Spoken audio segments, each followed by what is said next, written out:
Thank you very much for coming tonight. We are really pleased with the turnout. It's great to see so many people interested in free software. As this is a public talk, I'm obliged to give a quick safety announcement. In the interest of safety, I would ask that you note the position and the access to the nearest emergency exit to you. There are 4 emergency exits on either side of the room, at the back and 3 on the sides.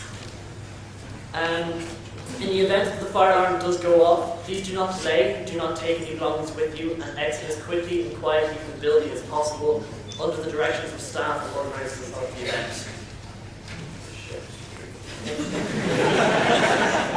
I can't find my glasses. I must have left them somewhere.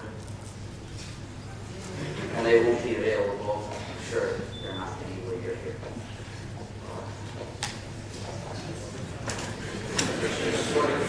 Oh, here.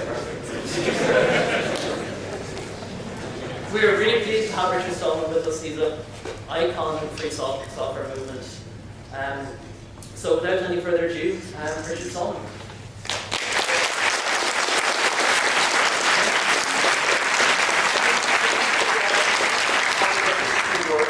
It lit up for a little bit and then stopped being lighted, but the switch didn't flip back to the 0 position. I don't know if it's boiled or not or what.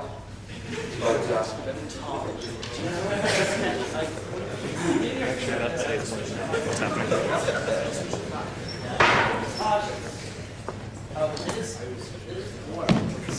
do you think it is boiled already? Because normally when it's boiling, it's supposed to flip up.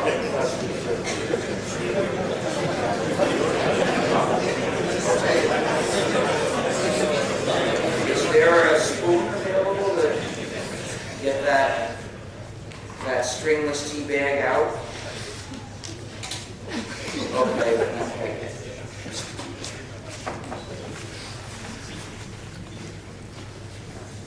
So I have 2 requests to make. First, if you take photos of me, please do not put them in Facebook. Facebook is a monstrous surveillance engine. It does surveillance on its users and does surveillance on its not users. And if you put a photo of someone in Facebook, that gives it another way to do surveillance on that person. We could dispute whether putting a photo of your friend in Facebook is decent treatment of a friend, but that's between you and your friends. However, putting photos of me affects me, so please don't put photos of me in Facebook. And if you take a photo of me and you want to make it available to anyone else, and you took it with a phone, or please delete any geolocation information from the photo. That's another surveillance system. The other thing is, if you record this speech, and by the way, don't expect me to stay in one place, I'm sorry, but I wasn't planning to give the talk from over there. If you record it and you want to distribute copies, please do so only in the formats that are favorable to free software. That is the OGG formats, the OGG formats, and WebM. Not in MP anything. Not in Flash. Not in Real Player, Windows Media Player, or QuickTime. So, in particular, not in YouTube. Because YouTube requires, first of all, it offers Flash, and second, because even when it distributes WebM format, users have to run non-free software to use the site. And also, on the recordings, on the copies you distribute, please place the license Creative Commons No Derivatives, because this is a statement of my personal point of view. So, what is free software? Free software is software that respects users' freedom and community. It's free as in freedom, not as in price. We're not talking about price here. Price is a side issue in detail. The question is, can you use it without it's taking your freedom away?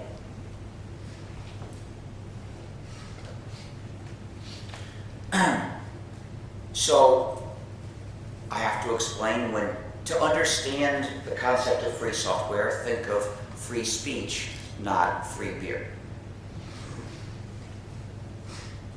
When a program is not free, we call it non-free, proprietary, user-subjugating software. Because a non-free program creates a system of unjust power. The owner has power over the users, and that non-free program is the instrument of that unjust power. Thus, non-free software is an injustice, and it should not exist. However, what I've said is very general. Software that respects freedom and community. What does that mean? More concretely, there are 4 essential freedoms that define free software. A program is free software if it comes to you with these 4 freedoms.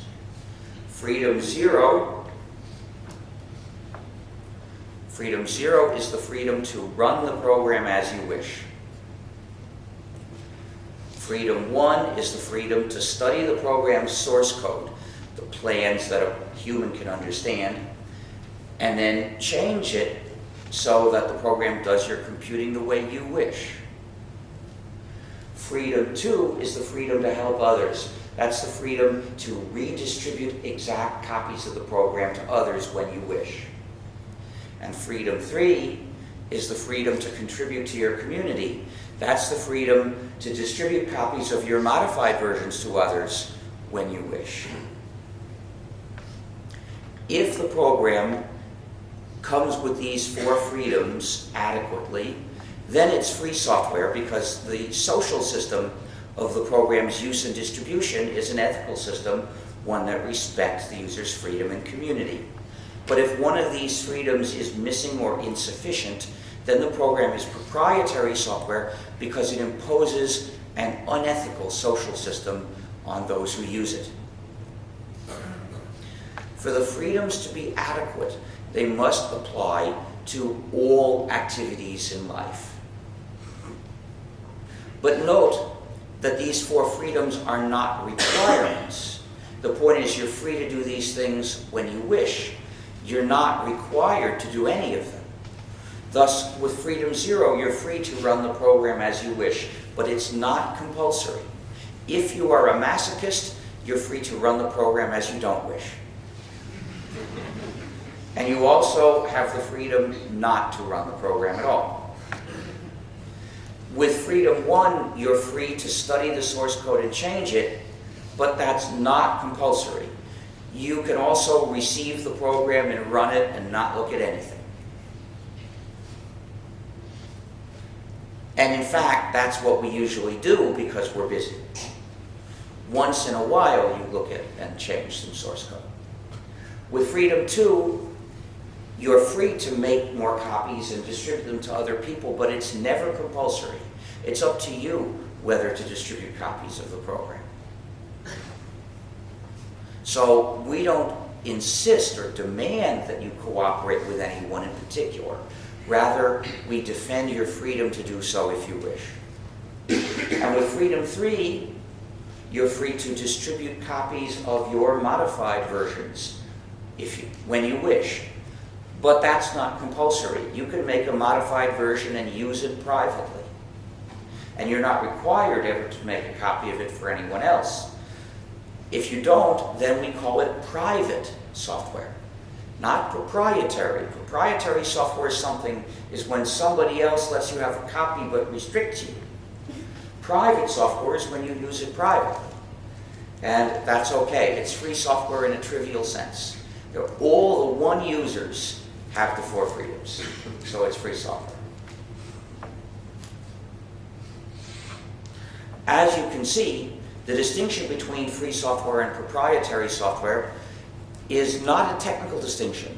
It's not a question of what job the program does. It's not a question of how it does that job. It's not a question of how the code was written. Those are all technical details. This is an ethical, social, and political distinction. which is why it directly affects every user of computing.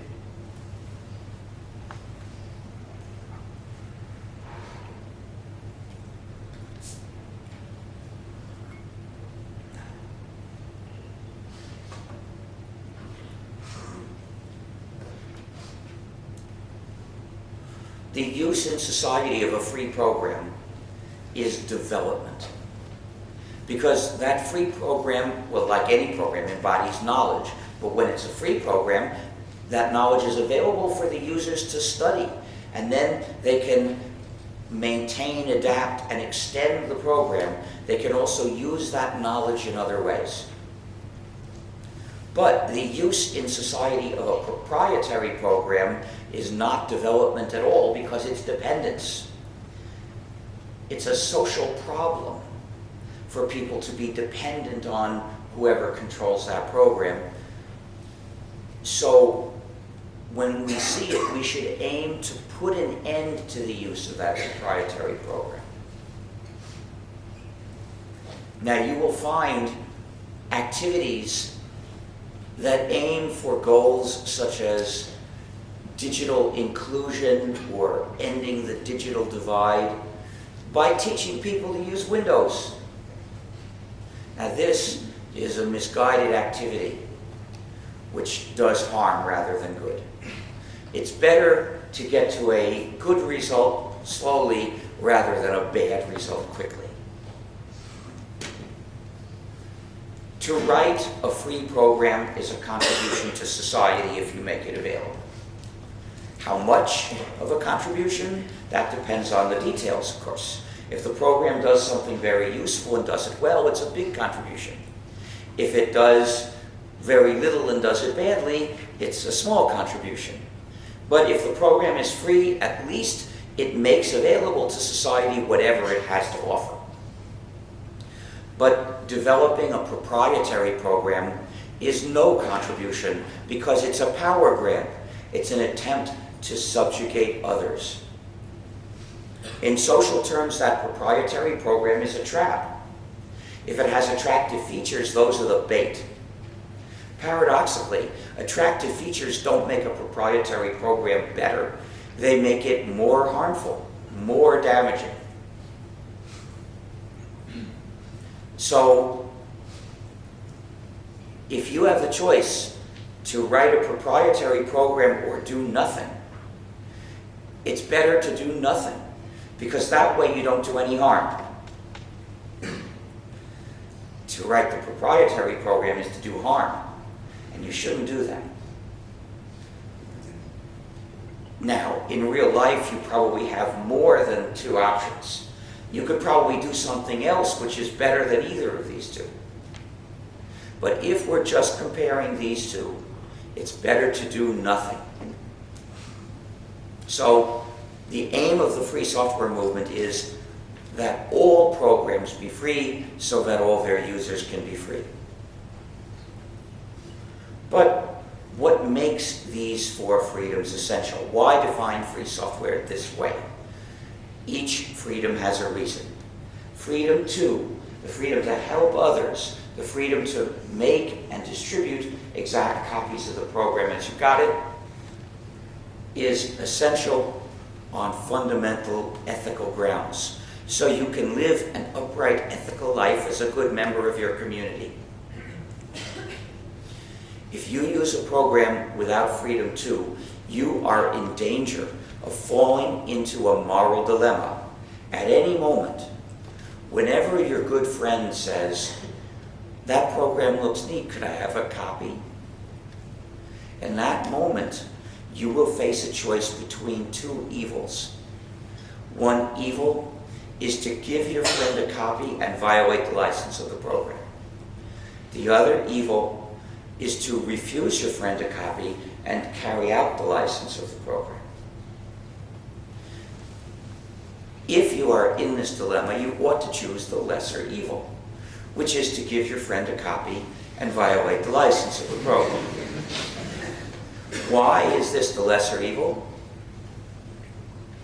Because when you can't avoid doing wrong to somebody or other, it's less wrong to do it to somebody, to the one who deserves it because he has acted wrong.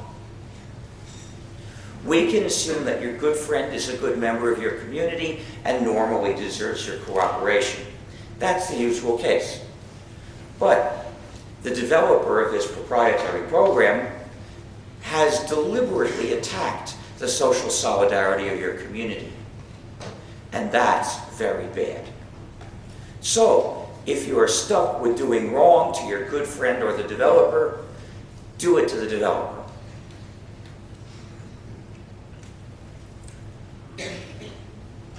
However, being the lesser evil doesn't make it good.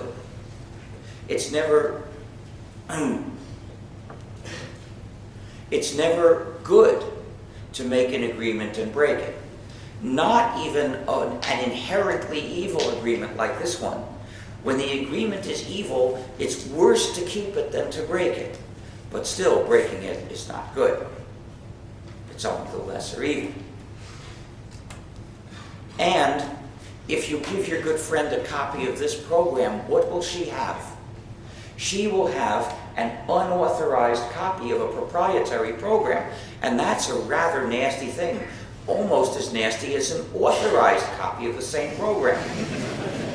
It's not authorized because it's not nasty because it's unauthorized.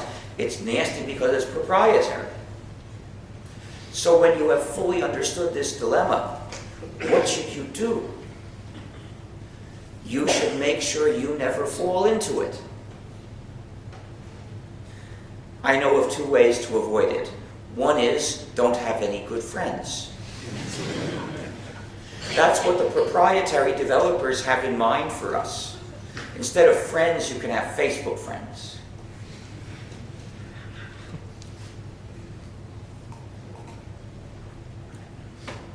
The other way, my way, is reject the program. Never agree to its license. So when somebody offers me a program, no matter how convenient and attractive it might be, on the condition that I not share it with you, I tell him, my conscience does not permit me to accept those conditions, so take your nasty program out of here. I won't betray social solidarity that way. And you shouldn't either. Reject programs that deny you freedom too. And reject also the propaganda terms that they use to demonize cooperation. Terms like pirate. When they call people who share pirates, what are they really saying? They're saying that helping other people is the moral equivalent of attacking ships.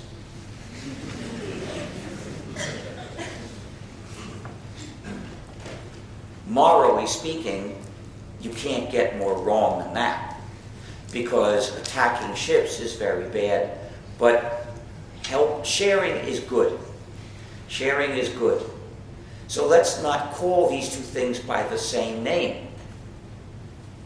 Therefore, when people ask me what I think of piracy, I say, attacking ships is very bad. And if they ask me what I think of movie piracy, I say, I like the first Pirates of the Caribbean, but not the second, because that insulted parrots. And I won't stand for that.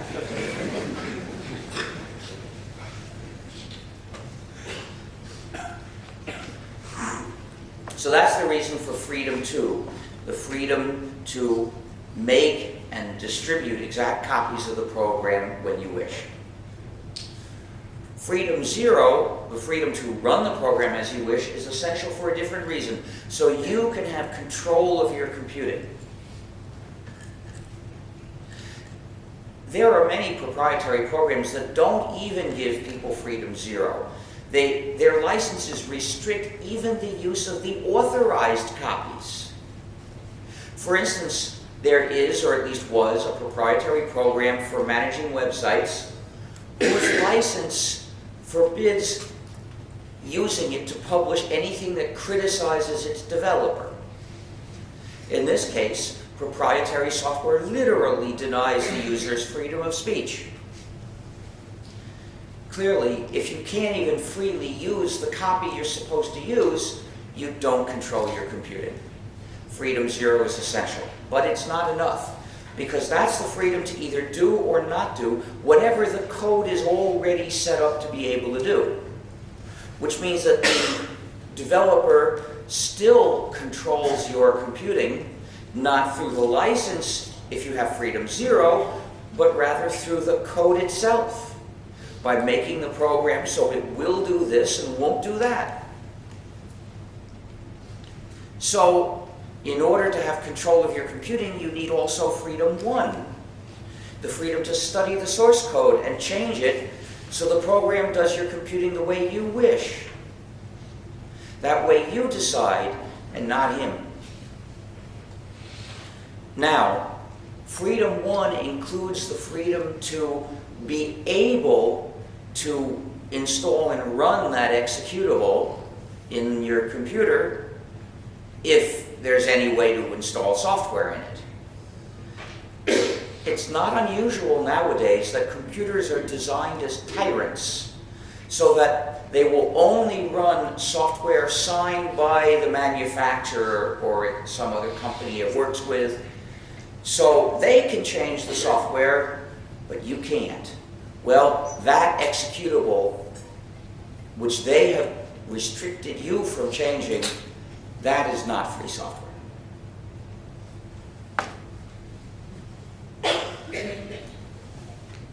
We also refer to that practice as TiVoization, after the first product that we know of that implemented this malicious practice.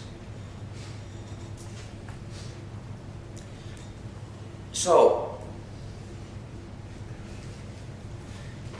if you don't have freedom one, you can't even tell what that program really does. And frequently, these programs have malicious functionalities designed to do things like spy on the user, restrict the user. There are even backdoors that can abuse the user.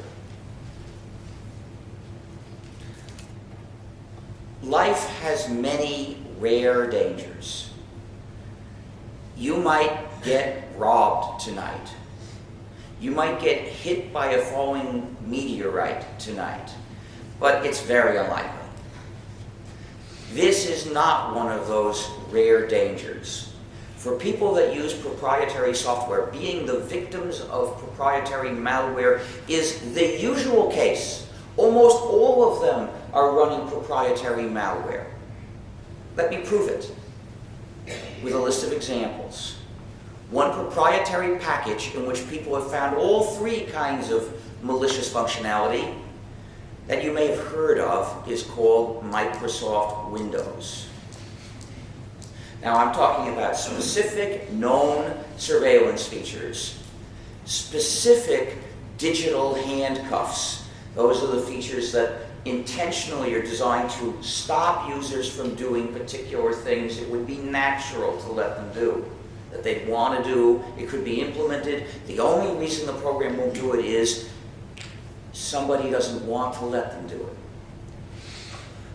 And we also know of specific backdoors in Windows. So Windows qualifies as malware in three different ways.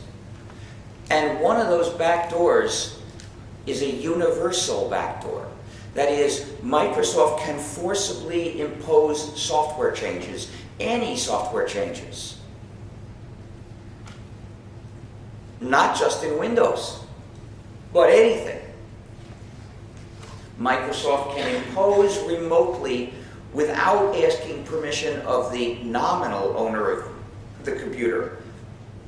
I say nominal because once Windows is running in that computer, Microsoft has owned that computer. So Windows is universal malware. Any malicious feature that's not in Windows today could be remotely installed tomorrow.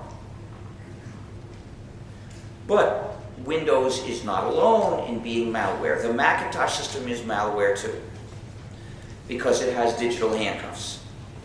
And although we don't know if Apple can forcibly remotely install changes, it has done so in effect by making upgrades and saying various things will break if you don't install the upgrade. So in practice, these upgrades were almost compulsory. But Apple's newer computer products, the iThings, are much worse. Several different surveillance features have been found in them. They pioneered the nastiest digital handcuffs, the tightest digital handcuffs ever in general purpose computers, because Apple imposed its control even over the installation of applications. Users could no longer freely install whatever application program they wished. They couldn't install any free software applications, period. They could only install whatever Apple chose to approve and put in its App Store. So Apple practiced censorship of application software, censorship that it carries out according to its business interests arbitrarily. And when users found ways to disable this censorship, they called it jailbreaking, which recognizes that these computers were designed as jails for their user. Oh, and there's also a backdoor that Apple acknowledges. So, the software in Apple's computer products is malware. Then there is Flash Player. Flash Player has a surveillance feature and digital handcuffs. So it's malware. Now, Flash Player is available gratis, but it's not free software. And this demonstrates that price is a side issue. That's not what's important. The fact that Flash Player is gratis means that Adobe does not make users pay to be abused. So what? What matters is whether something's free software, not what its price is. Another example, Angry Birds. Angry Birds is spyware. It collects location information to send to a company. And many other apps are spyware as well.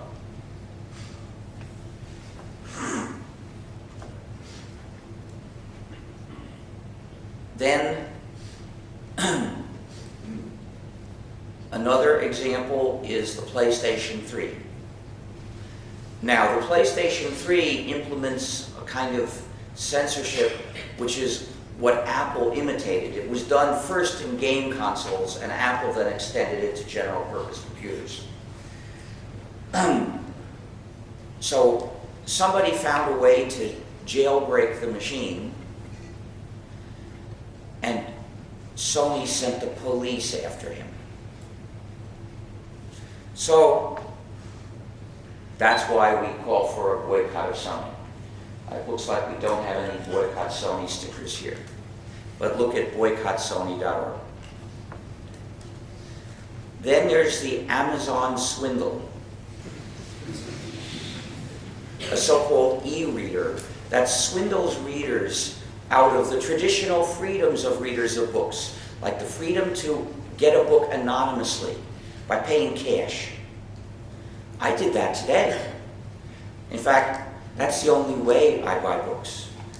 I won't identify myself to be put in a database when I get a book. But that's what I did today is impossible with Amazon, because Amazon won't let people pay cash. It requires people to identify themselves, and that means Amazon maintains a giant database of all the books each user has read. Well, that's a threat to human rights. We can't tolerate the existence of such a database, no matter where it might be.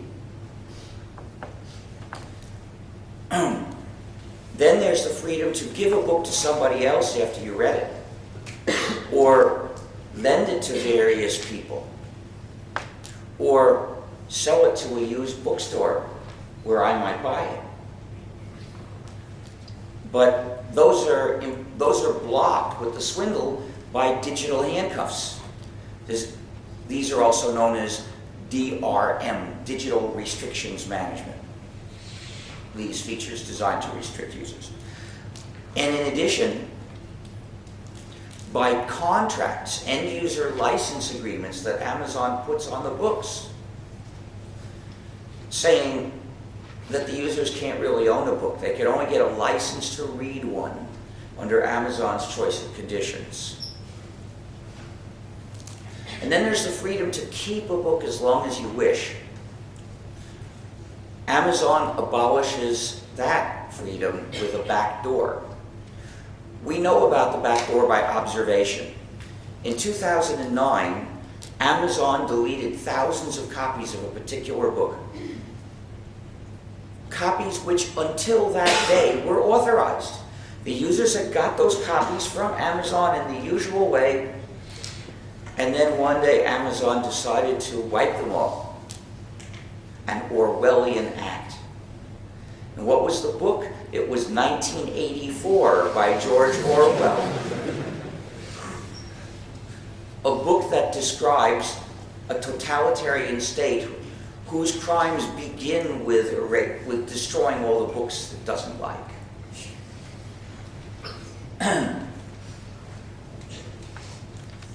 So the official name of that product is the Kindle. And Kindle means to start a fire, which I guess is meant to suggest that its real purpose is virtually burning our books. You should all read 1984. It's getting more and more relevant to our supposedly free countries. But not, of course, on the swindle. You should never use a product designed to attack your freedom unless you have personally available the means to break the handcuffs. Last in my list of examples, I know I've pushed down so many levels, you might forget, I'm giving you a list of widely used proprietary software with malicious functionalities. The last example is nearly all, in fact, portable phones have two malicious functionalities. First of all, there's a surveillance one which transmits the geolocation whether the user wants it or not. On remote command, it will send geolocation. And then there's also a universal backdoor that allows some company or other to remotely install changes in software. And that backdoor has been used to convert these phones into listening devices, which transmit all the conversation in the room. And you don't have to talk into the microphone. If the phone's on the other side of the room, it can still hear and transmit. You've heard of software that has a bug. This software is a bug. So, this is why I don't have a portable phone. I don't want to hand Big Brother a way to track me and listen to my conversations. But there are some executives that do have a portable phone, but whenever they're going to have an important conversation, they take the batteries out. Oh, but there's some that won't let you take the batteries out.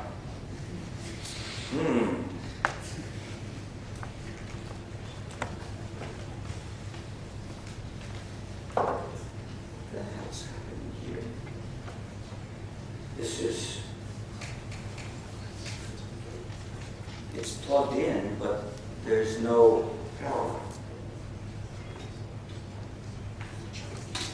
Did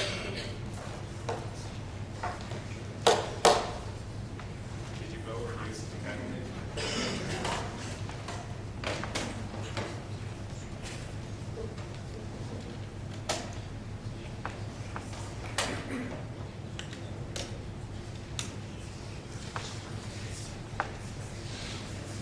Well, this means I think I won't be able to boil the water again.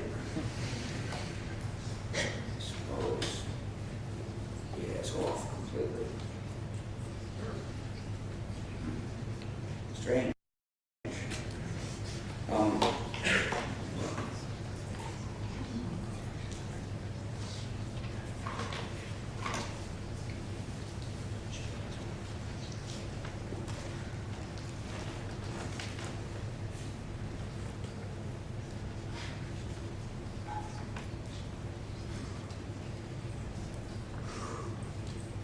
So, I've just demonstrated that being the victim of proprietary malware is the usual case for users of proprietary software. But there are thousands of other proprietary programs, and it's not easy to find out whether they are malware or not, because we can't look at their source code. So the result is you must look at any program without Freedom 1 with suspicion. They're all just trust us software. We're a corporation. Of course a corporation would never mistreat people. Just have faith in us, because we won't let you check. But that's a good reason to say no. But I'm sure there are some of these programs which don't have malicious functionalities. We can't tell which ones they are, but I'm sure there are some. But what can we say about those? Their developers are humans, so they make mistakes. Those programs, even the ones that don't have malicious features, have bugs. And the user of a program without Freedom 1 is just as helpless facing an accidental error as facing an intentional malicious feature. If you use a program without Freedom 1, you're a prisoner of the code of that program. We free software developers are human too, so we also make mistakes. Our programs have bugs too. Every non-trivial program has bugs. There's no way to avoid it. But if you find a bug in our free code, you are free to fix it, because we did not make you our prisoner. We can't be perfect. We can respect your freedom. So Freedom 1 is essential. But it's still not enough, because that's the freedom to personally study and change the source code, or within one organization. That's not enough, because most users don't know how to program. They don't know how to exercise Freedom 1. But even for programmers like me, Freedom 1 is not enough, because we're busy doing certain things. We don't have time to read all the programs we use and study them and learn to understand them enough to make the changes we want. No user of computing could possibly study and understand the source of all the programs she uses and write all the changes she might want. That's more work than one human being can do. So, to fully have control of our computing, we need Freedom 3, the freedom to distribute copies of your modified versions, to contribute to your community. This way, if several people want to work together to change a program, they're free to do so, because they're free to pass their modified versions back and forth and add to the changes. And when they get a version that they're happy with, they're free to make that available to the general public too.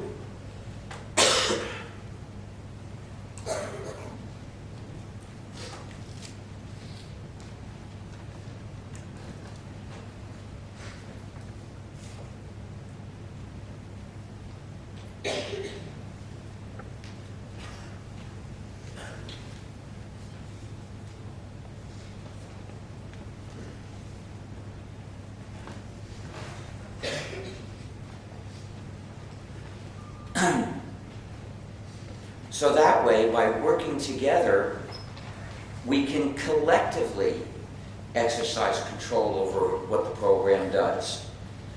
If you're using a free program and you're not a programmer, I'm sure you didn't write it. So there are other people who are working on it and probably using it too. And that gives the whole community a defense against malicious features. You don't want there to be malicious features in the program, and neither do they. So if there were one, they would see it sooner or later and they would fix it. They would take it out. And they would release their modified version, and eventually that's what you would be using. So the free software is the only known defense against malicious intentional functionalities in software. It's not perfect. I don't know of any perfect defense.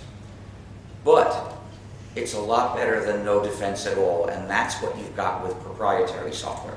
The users of a proprietary program are defenseless against the developer, and the developers know that, which is why they face such temptation to take advantage of their power by mistreating users in various ways.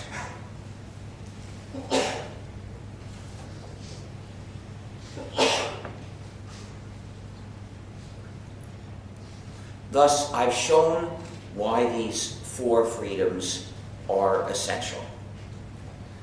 Now, if you're a user that doesn't know how to program, you won't directly know how. You won't know how to directly exercise freedoms 1 and 3.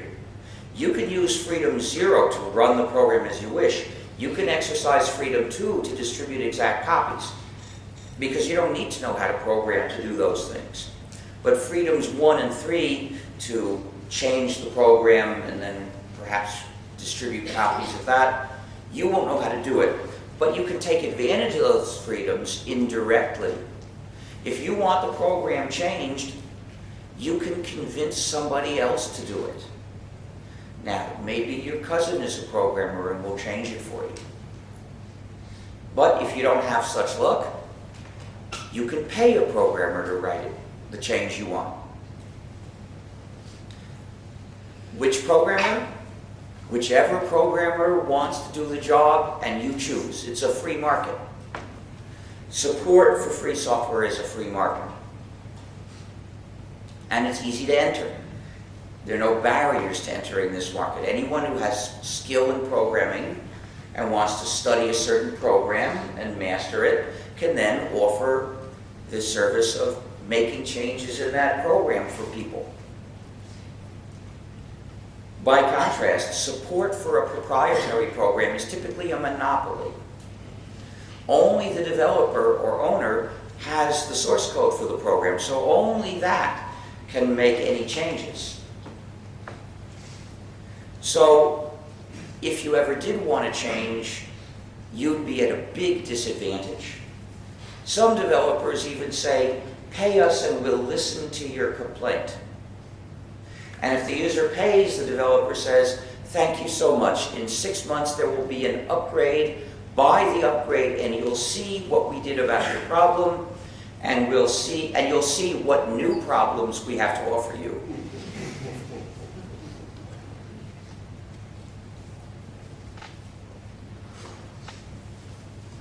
But with free software, you can get whatever level of support you want to pay for and get it in a free market, which means it's likely to cost you less. And paradoxically, if you have a choice of different proprietary programs to do a job, that doesn't escape from monopoly. You see, if you choose this proprietary program, now you're in this monopoly for support. But if you choose this proprietary program, you're now in this monopoly for support. So it's a choice between monopolies. A choice of proprietary programs means you can choose who is your master. Freedom means not having a master. You can't get to freedom by a choice of different proprietary programs. You've got to reject them all.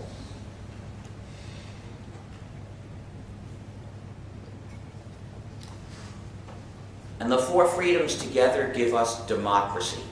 A free program develops democratically under the control of its users. Every user is free to participate as much as he wishes in society's decision about the future of that program, which is simply the sum total of the user's decisions for what to do with that program. By contrast, a proprietary program develops under the sole and total control of its owner and functions as an instrument through which the owner can command, exploit, and abuse its users. with software, there are just two possibilities. Either the users control the program, or the program controls the users. With free software, the users control the program. The four freedoms are essential because that's what it takes for the users to have control, both individually and collectively, over the program. And if they don't have these freedoms, then they don't control the program, so the program controls the users, and that generates the system of unjust power. So society has a choice to make. On one hand, we have individual freedom, social solidarity, and democracy. On the other, we have the dictatorship of the program's owner over the users. Society must reject proprietary software and choose freedom. The ultimate goal of the free software movement is the liberation of cyberspace, including all of its inhabitants. And we invite you to escape from proprietary software and come join us in the free world that we have built. I launched the free software movement in 1983. I wanted to make it possible to use computers and have freedom. It was impossible, because the computer won't do anything without an operating system. And all the operating systems for the modern computers of 1983 were proprietary.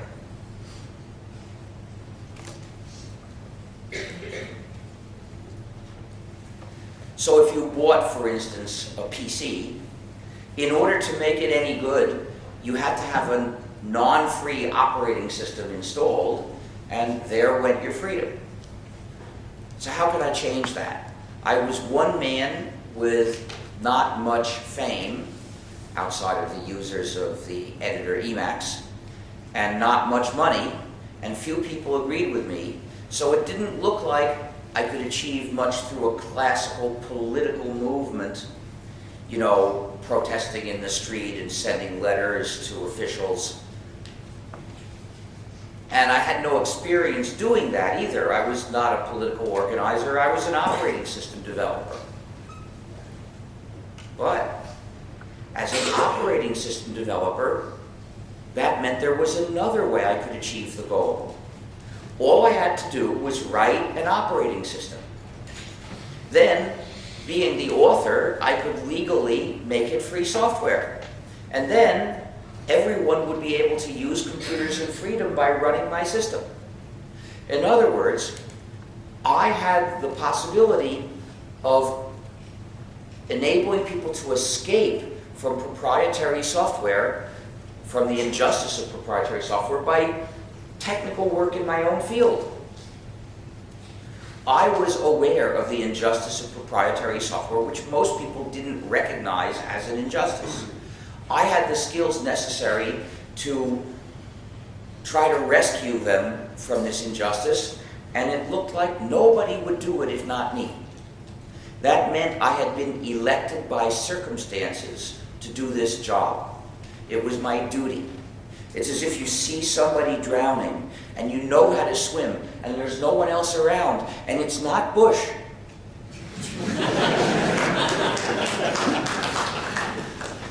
Then you have the moral duty to save this person. Well, maybe not. Maybe that statement is too strong. Maybe there are some other people we could identify about whom I should not assert that you have a moral duty to save them, like Bush's torturers and the people that protect them, such as Obama, and, well, who knows how, and Tony Blair, and who knows how many more. Fortunately, I don't need to resolve all these questions because I don't know how to swim. But in the real case in my life, the work to be done was not swimming, it was writing lots of software. And that I knew how to do. So I decided to develop an operating system that would be entirely free software. You'll hear sometimes people talk about something that's based on free software. What they're saying is maybe parts of it are free software. That's not enough. If it is not to trample your freedom, all the software has to be free. So that was the goal. There would not be one line of non-free software in this system. So then I decided to recruit other people to help write it to get it done sooner. Then I made some technical design decisions. I decided to make it a Unix-like system because Unix was popular and had some technical advantages and it was portable. As a Unix-like system, my system could have the same advantages. And not only that, but all the Unix users, since my system would be compatible, they would all be able to switch immediately because they would already know how to use it. And then I gave it a name which is a joke. The system's name is GNU, spelled G-N-U. It's a recursive acronym. It stands for GNU's Not Unix. Of course, programmers love jokes about recursion.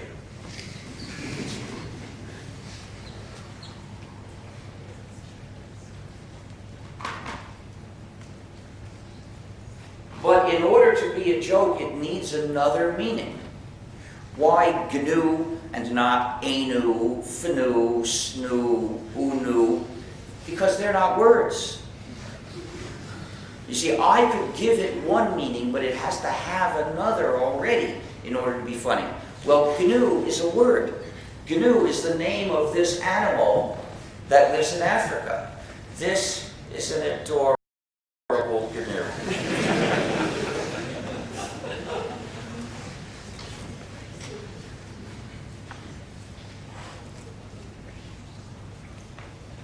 But it's better than that, because GNU is the most humor-charged word in the English language, used in countless wordplays. Because according to the dictionary, the G is silent and it's pronounced new. So every time you want to write the word new, you can spell it G-N-U and you've got a joke. Perhaps not a very good joke, but there are lots of them. So we have been conditioned to associate that word with humor. Thus, given meaningful reasons to use that name as that word is the name of a programming project, I couldn't resist. However, when it's the name of our operating system, please do not follow the dictionary. If you call it the new operating system, you'll get people confused, and it's actually not true. You see, we've been working on it for almost 30 years, and we've been using it for over 20 years, so it's not new anymore. It's not the new system. It's the GNU system. There's another erroneous pronunciation that you need to avoid, which sounds like Linux. This error is strangely common. It comes out of a confusion that occurred around 1992. At that point, we had almost all of the GNU system, at least the initial necessary system. But one major essential component was still missing. That was the kernel. We started developing a kernel in 1990. The Free Software Foundation hired someone to write a kernel. But I chose an advanced, powerful, elegant design. I thought that that would also enable us to get it finished sooner. But it didn't work out that way. We ran into various problems. It became sort of a research project. Of course, research means trying something that may not work. It took 6 years to get even a test version. Well, that's a shame, but it was not. Fortunately, we didn't have to wait for it, because in 1992, Mr. Torvalds, who had written a kernel called Linux, which initially was proprietary, decided to liberate it. In 1992, he made it free software, releasing it under the GNU General Public License. What is the GNU General Public License?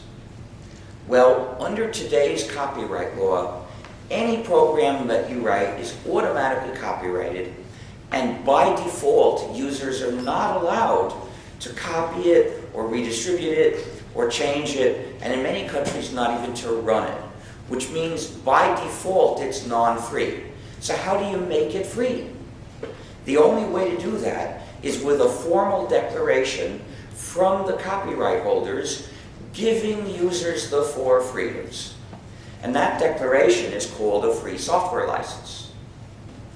But unlike proprietary software licenses, it's not a contract. It's simply a statement by the copyright holders saying that they respect your freedom to do these things.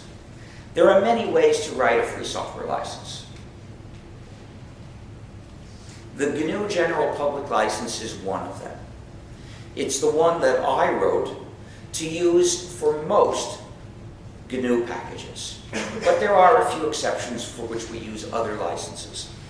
Take a look at gnu.org/licenses/license-recommendations.html for how we recommend you choose a license for your free program.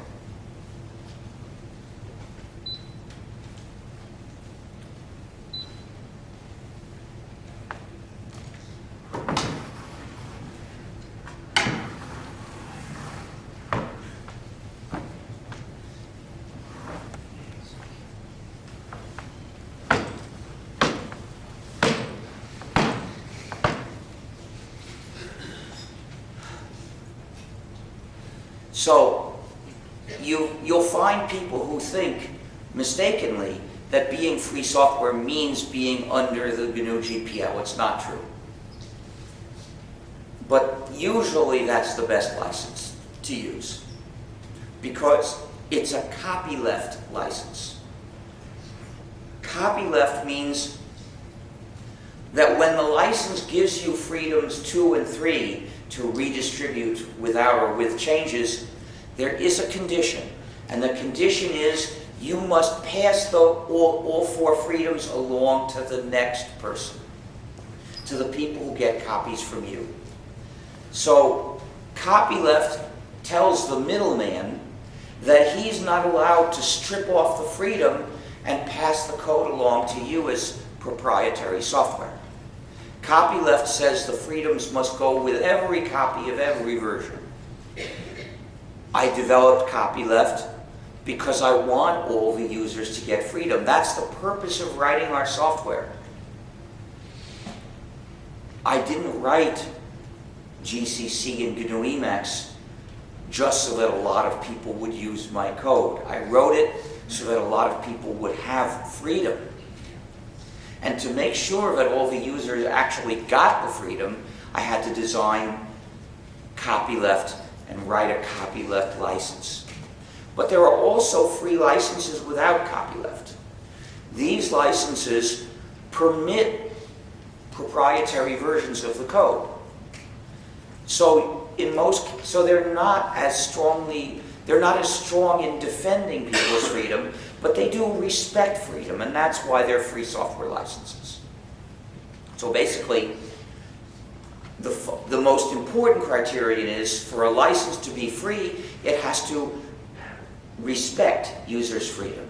And copyleft licenses go even further, and they actively defend freedom for every user.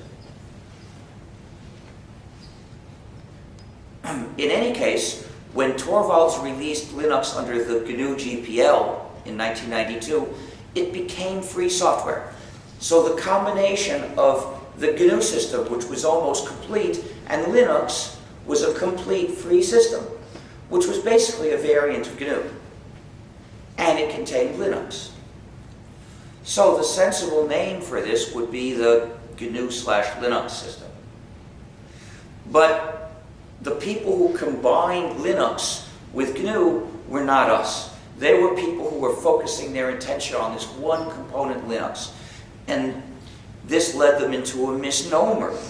They started talking about a Linux system, meaning a system which, among lots of other things, has this component Linux. But they perceived all the rest as a small add-on. So the result is they didn't give us any credit for work that was principally ours. I hope you won't follow their mistake. When you talk about this system, please give us equal mention. Please call it gnu+linux. It may take you a little bit of effort to learn this habit. If you appreciate the system we've developed, this is a very small thing to do, to show it.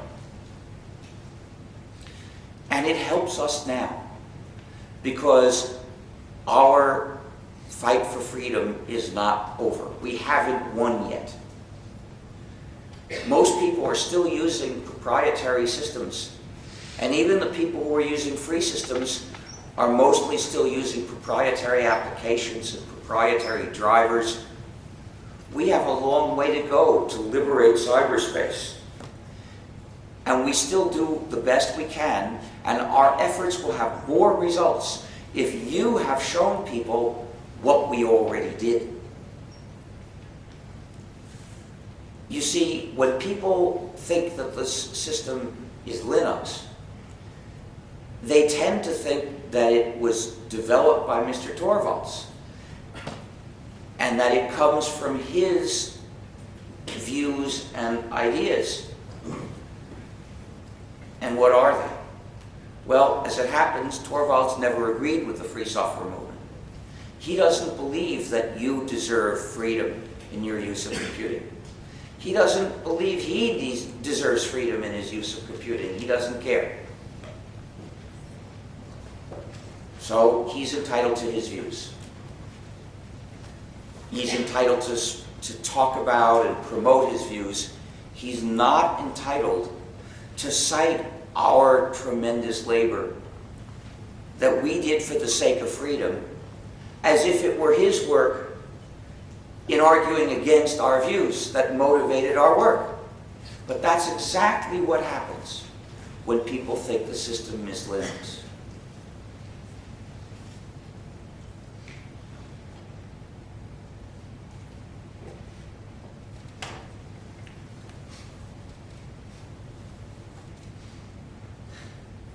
Freedom is frequently threatened.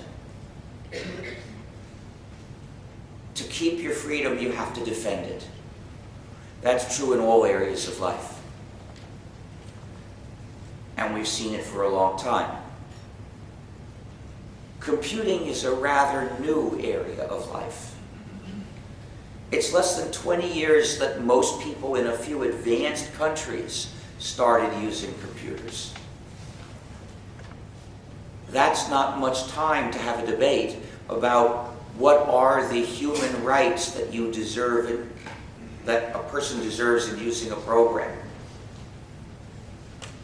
But in fact, this debate was never started. Almost everyone started using computers with proprietary software, surrounded by other users of proprietary software, and they didn't know there was any other possible way. So they took for granted that proprietary software was legitimate, which means that, in effect, they let the proprietary developers dictate the answer to that question. What human rights do you deserve in using a program? And they dictated essentially none at all. They dictated that they can impose any conditions they like, and you can take them or leave them. So who tries to start this debate? We in the free software movement. We say that we've identified 4 human rights that you deserve in using a program. And those are the 4 freedoms that define free software. They should never be taken away. But when we try to bring this idea to the attention of the general public, or even of the users of the GNU system, we run into 2 big obstacles. First of all, they don't know they're using the GNU system. They think it's Linux. And when they see what we write, they say to themselves, oh, these are the ideas of those GNU extremists who are doing stupid things all the time, and I despise them. I'm a Linux user, and I admire the pragmatic ideas of Mr. Torvalds, so I won't even read it. Now, pragmatic in the context of political disputes typically means making important long-term decisions based on short-term convenience, which is often a way to make bad decisions. But be that as it may, what they say is ironic, because in fact they're talking about the GNU system plus Linux, and they don't know it. If they knew it, if they thought of themselves as GNU/Linux users, they would feel differently towards us as the people who brought that system into existence. They wouldn't look for excuses, usually irrational, to denigrate our work and negate its significance. They would say to themselves, these are the ideas of the GNU project, and I'm a GNU/Linux user. I'd better pay attention to what they say and think about it. And then we'd have a chance to convince them to defend their freedom.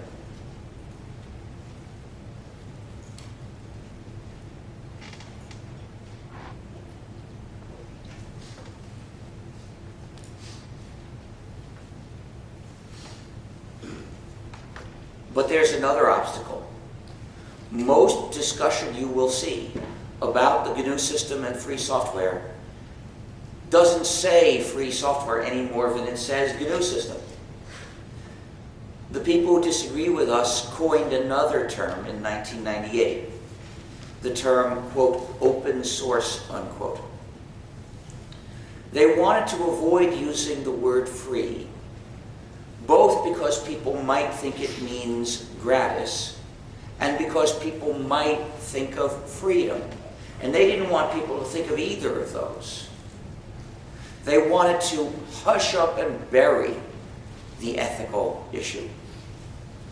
With their new term that hadn't been used before in the software field, they had the opportunity to decide which ideas to associate it with and which ideas to leave out.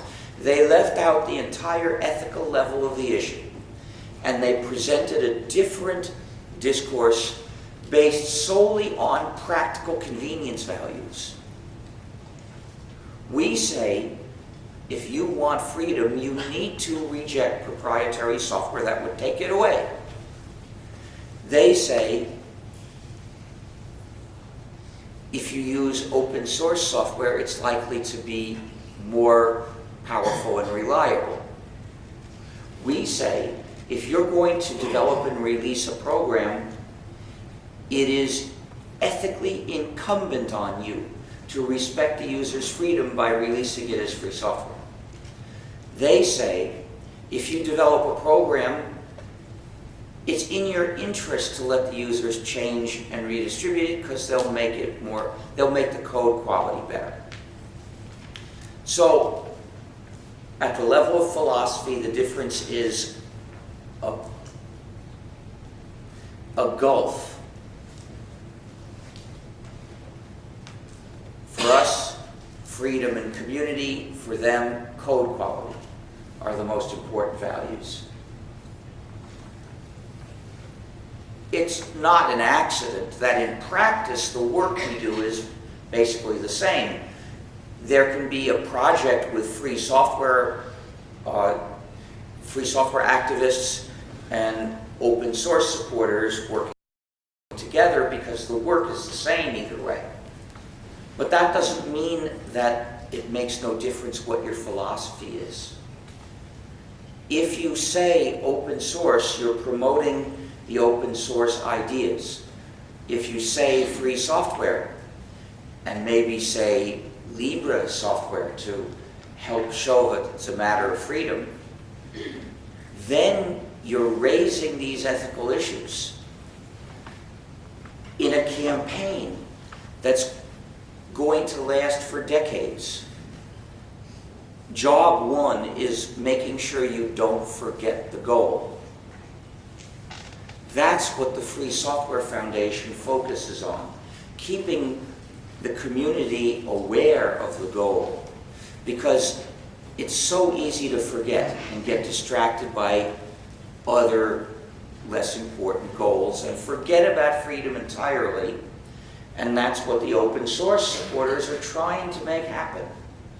They avoid talking about freedom because it sounds too radical for some CEOs. But if we let if we censor our political discourse to please conservative CEOs, well, you can see in Ireland where you end up by that.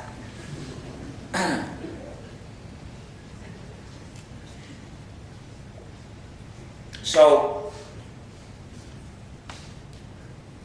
that's why, since you have a choice which of these philosophies to support, I ask you to please, if you agree with us, show it. It's not doing us any good to agree with us silently inside your head. You've got to show people this. And the way you do that is by waving our banner, which is free software, and mentioning GNU. There's in the mainstream media, you will hardly ever see any mention of free software. They almost always say open source because it avoids important philosophical, controversial important philosophical ideas. I've even seen articles that called me the father of open source. So I sent a letter to the editor saying, if I'm the father of open source, it was conceived using artificial insemination with stolen sperm without my knowledge or consent. I proceeded to explain the ideas of free software, of the free software movement, the ideas that had been missing, of course, from the article, because that's the purpose of the letter. The purpose is so that the readers of that periodical get to see that there's something more at stake here than code quality, that this is an issue touching their freedom. So I continue doing as much of this as I can, and it's not enough. We need your help. We need you to say, no, I'm not talking about open source. I advocate free software for freedom's sake. And to make this clear, especially when there's a conversation with other people who'd rather that those ideas not be mentioned. That's exactly when you've got to make sure they are talked about. Because it's so easy to lose your freedom. And we've lost our freedom in the free software community. We've achieved freedom and lost it again. Let me give you examples. In '92, with the liberation of Linux, it was possible to fit Linux into the last gap in the GNU system and make the gnu+linux system, which you could actually install in a PC to run it in freedom. But at the beginning, it was not easy. You had to tinker with it. You had to get to be an expert. So some people decided to make it easier to install the system by developing distributions, collections of software packaged for easy installation. So a few years later, there were several distributions of gnu+linux competing in a community where most people did not think about freedom. So the developers of some distro had the idea that they could gain in the competition by installing non-free programs, by adding them to their distro, and presenting them to the users as an advantage. And since most users didn't appreciate freedom, they fell for this. They perceived these programs as an improvement in convenience. You know, by the way, there were also others distributing separate programs, proprietary programs, to install on gnu/linux, and they called them value-added programs. And look at the statement that makes about values. It says, the value is convenience, not freedom. I call them freedom-subtracted packages, because on the value that really counts, that's what they do.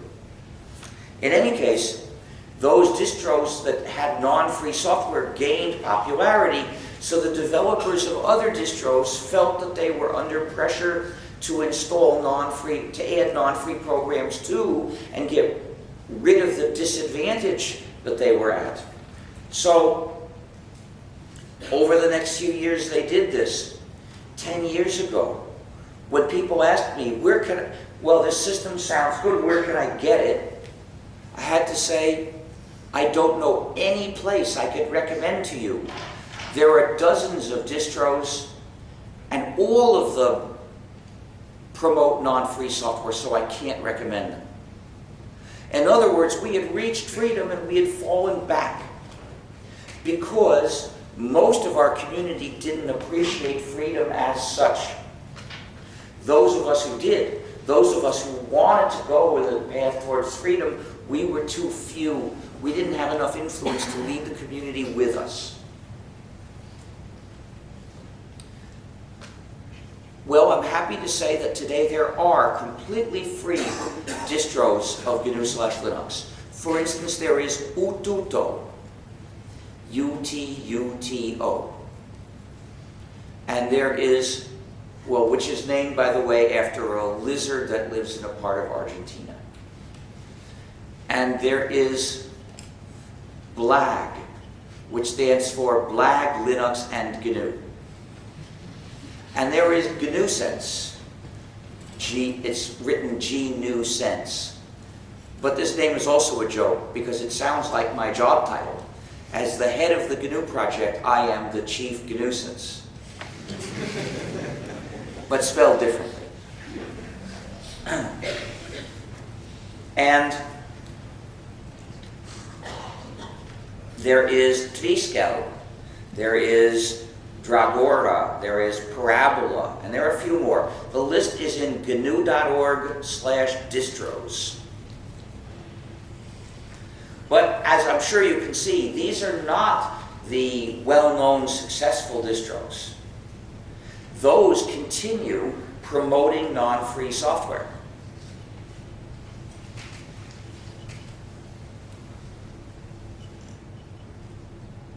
So we have begun to recover the freedom that we had lost, but just begun. Now, what's so bad about those non-free distros?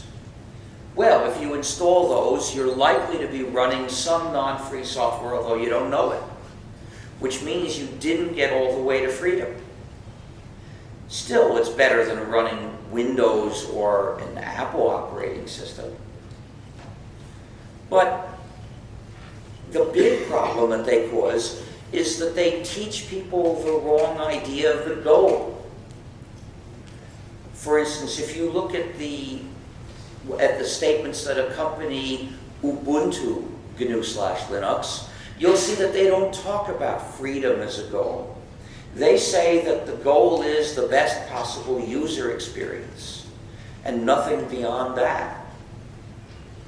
And if we forget freedom as a goal, we'll never get there, except by luck. But then another problem happened. Nowadays, the source code of Linux, Torvalds' kernel, is not entirely free software. Most of it's free software, but there are pieces which are not. You will find some long tables of numbers, which are really executable programs dressed up as source code. But you don't make source code by taking the executable and representing it as an array of integers.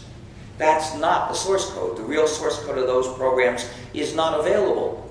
And in many cases, they carry explicit non-free licenses too.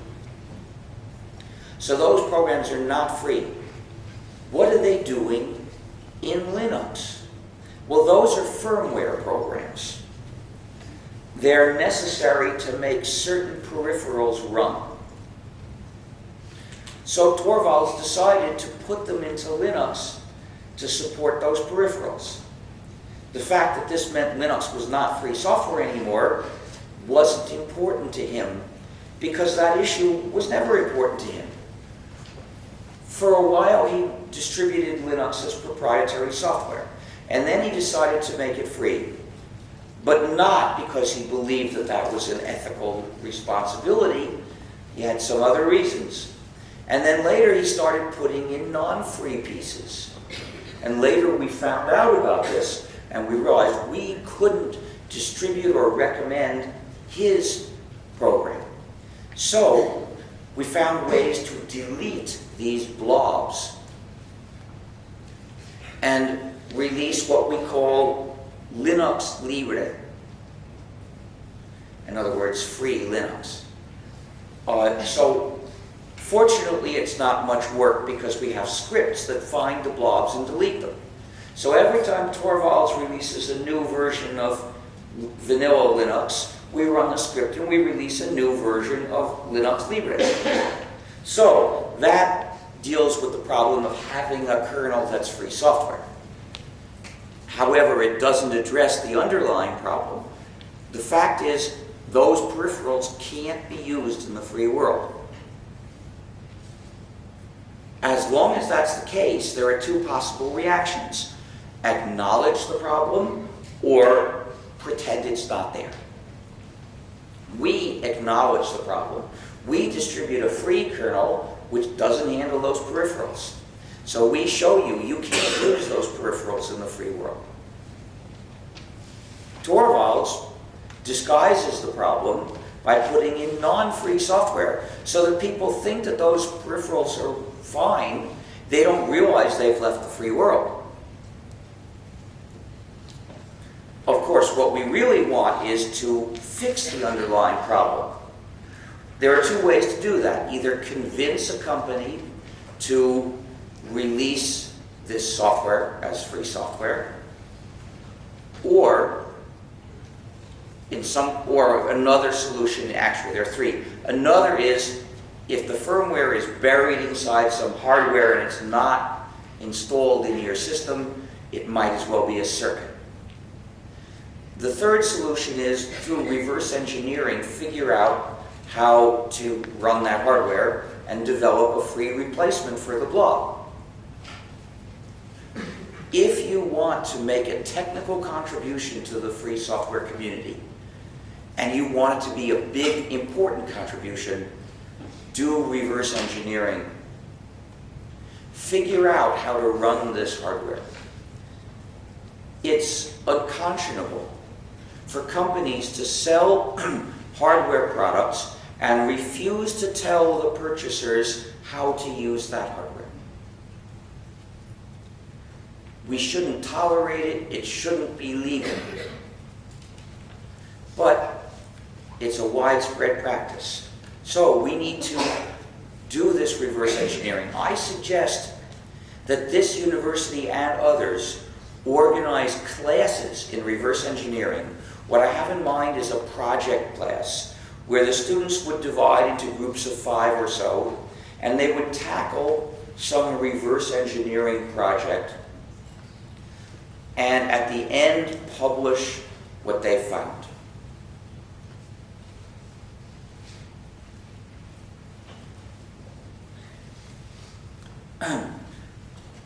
So, there are other examples, but these two are enough. If we give people freedom, but they don't appreciate it, they're very likely to lose it.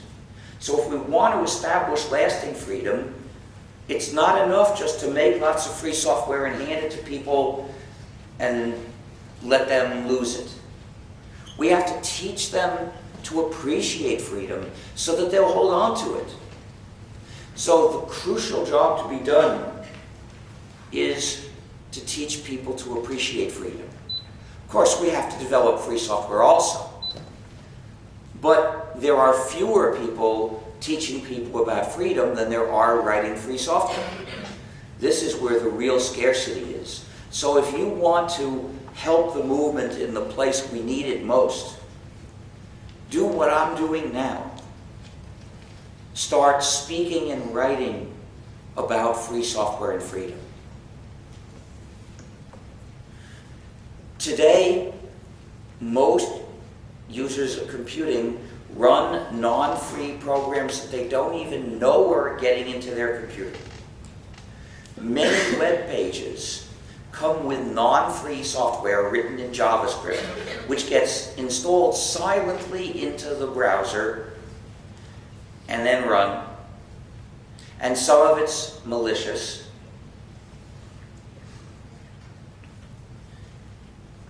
And until about a year ago, the only way to avoid running this was to deactivate JavaScript all the time, which is what I do. However, there is now another way. There is a GNU package called Libre.js, which analyzes, it's an add-on for Firefox, and it analyzes all the JavaScript code to see if it's either trivial or free. And if it is, then it can, one or the other, then it can execute. But otherwise, it gets blocked. And Libre.js informs you. It says, this page has some non-free JavaScript code, etc. And it also searches the site heuristically, looking for how to complain.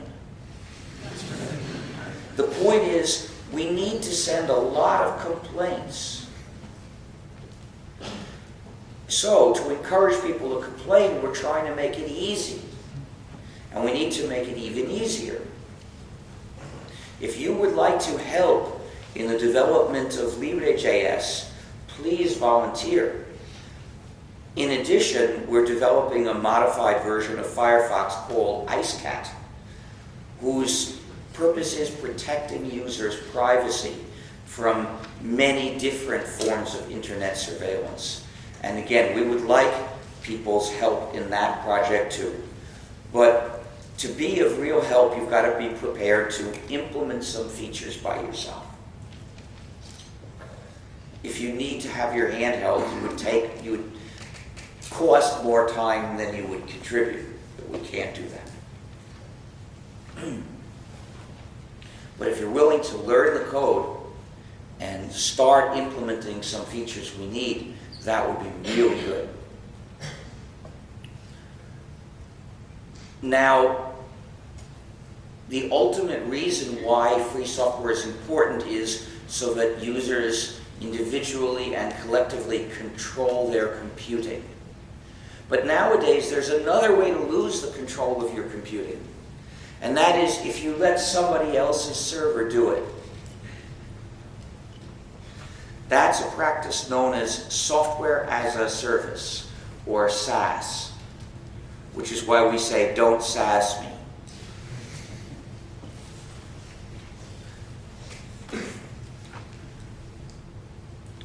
So SaaS means that the user, the user who wants to do his own computing on the data he's got, instead of doing it by running some program in his own computer, which could be free software, and that way he would have control over all this, instead he sends all the pertinent data to some internet server where the computing is done by whatever software was chosen by the owner of the server, and then the server sends the result back or takes action directly for that user. Well, there's no way the user can have control over it. If the programs in the server are free software, then the server owner has control of the user's computing, which is good for him, for the owner, but doesn't help the user. But if the software is not free, then the server owner doesn't even have control. Somebody else has control of what these programs are doing. That's bad for the server owner. It's an injustice for the server owner. But either way, it makes not much difference to the user who can't control it, regardless of whether this software is free. And the only way, well, so the point is that using SAS leads to the same bad consequence as using a non-free program. You lose control of your computing. It arises through a different mechanism, but the end result is the same. However, SAS is even worse than that. I explained how there are some proprietary programs that spy on the user.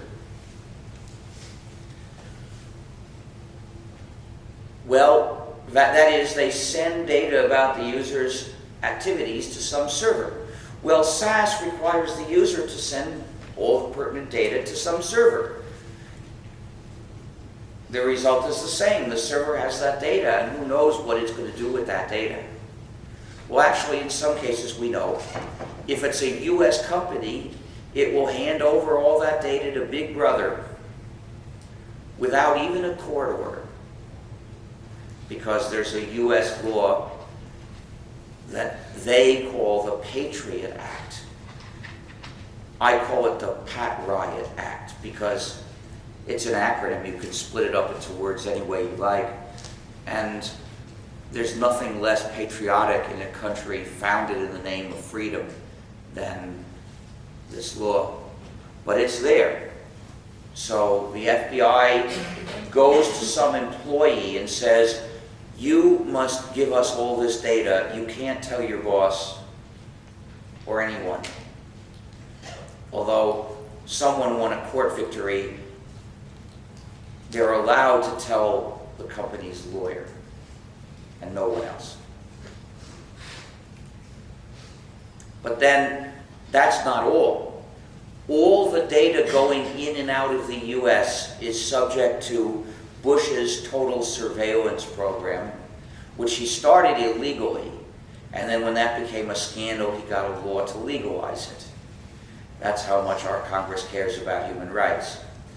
So the result is, if a European company sets up its SAS server using a US hosting platform, all the data is being watched.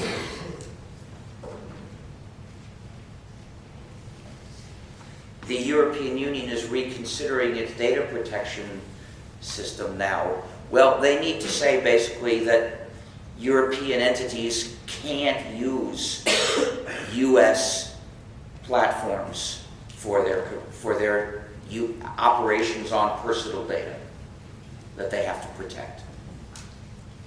In any case, there's another problem. It's even worse. I explained how some proprietary programs have a universal backdoor, which allows someone to remotely install software changes. These include Microsoft Windows, Google Chrome, which is a non-free browser that includes a number of non-free things like Flash Player, as well as a universal backdoor, and most portable phones. And this universal backdoor allows someone else to change how the user's computing is done without asking permission. Well, with SAS, it's the same because the server operator can install different software and thus change how the user's computing is done without asking permission. If you leave now, you're missing the funniest part in just a few minutes. It's a real shame.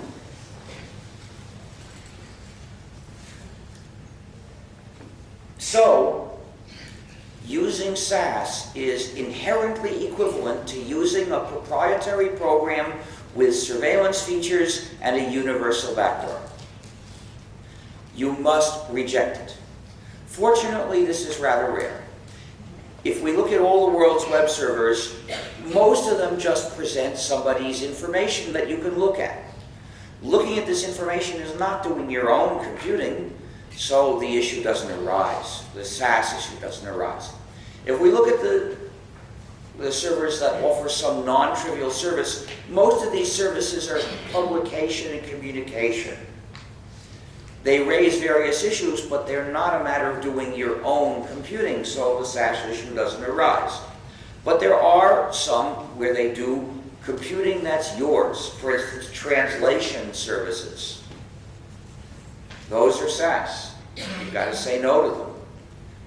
You've got to reject the idea that a way of doing them that denies you control over them is a solution. It's the problem. The last substantive point I want to talk about is free software and education. Educational activities, including schools, must teach exclusively free software. There are several reasons for this. The most superficial, obviously, is that they can save money this way. And that's a good thing, but it's not as important as the other things. This is not merely an issue of how you can do a little better education for a little less money. This is an issue of how to do good education instead of bad education. For teaching people right instead of teaching them wrong. And besides, some proprietary developers will give the school gratis copies of their proprietary software. And why do they do that? It's because they want to use the schools as an instrument to impose dependency on society. They hand over these gratis copies of their non-free programs to the school, so the school can teach the students how to use them and make the students dependent. And then the students graduate, but they're still dependent, and this company doesn't give those ex-students gratis copies. Oh no. And some of these students go to work for companies. Not many of them anymore, but a few. And you know that these developers won't offer those companies gratis copies. Oh no. It's like offering gratis drugs to the school.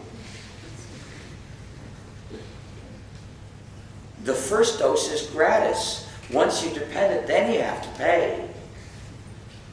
Now the school would reject the drugs, gratis or not, and it must reject the proprietary software, gratis or not, because schools have a social mission to educate good citizens of a strong, capable, independent, cooperating, and free society.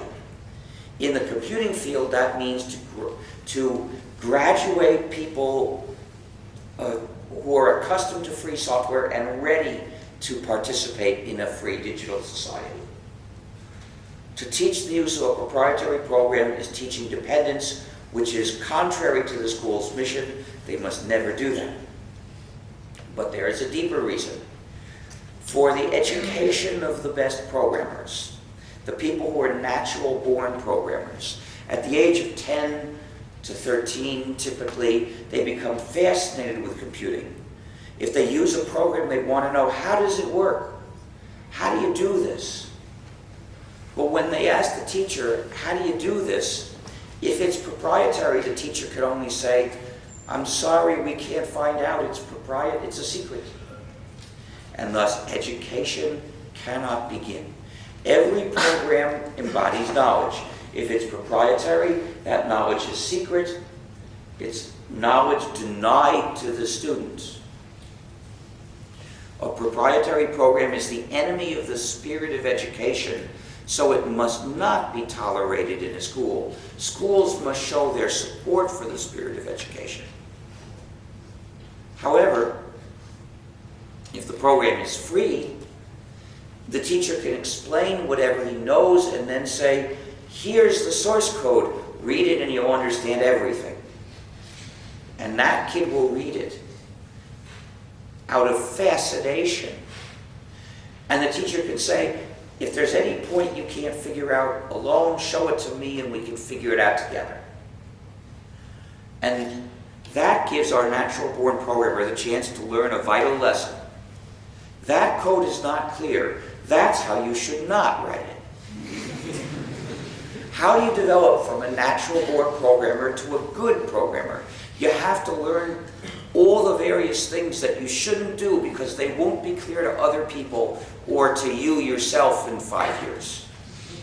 So, how do you learn to write good, clear code? You do it by reading lots of code and writing lots of code. Well, only free software gives you the chance to read the code of large programs that we really use. And then you have to write lots of code. How do you learn to write code to change a large program? Of course, changing existing programs is most of the work. How do you learn to do that? Well, you have to start small, which means writing small changes in the existing large programs.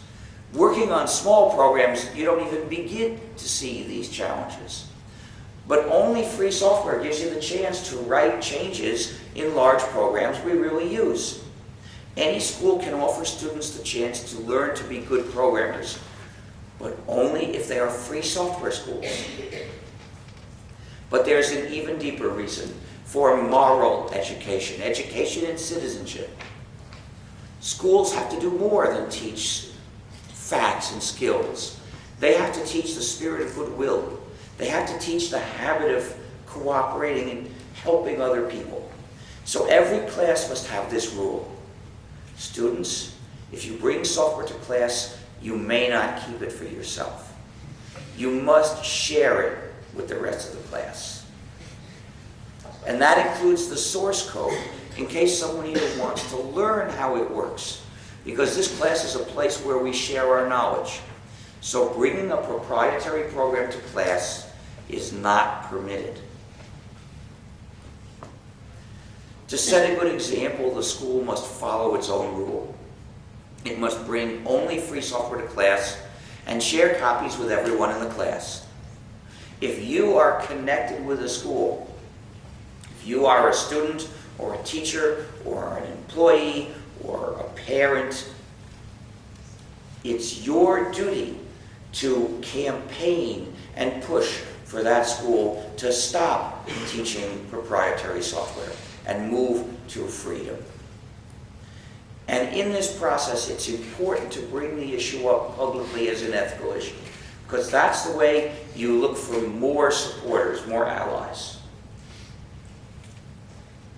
Keep looking for different methods. If you get stuck on one path, try another. And the willingness to make a personal sacrifice and showing it is vital. If you say, please, professor, let's work out a way I can do the material of this class without using proprietary software, even if I have to do extra work, because my conscience won't let me use that not-free software, and I'd have to drop this class. It's hard for a teacher to refuse when a student begs, please let me do this extra work.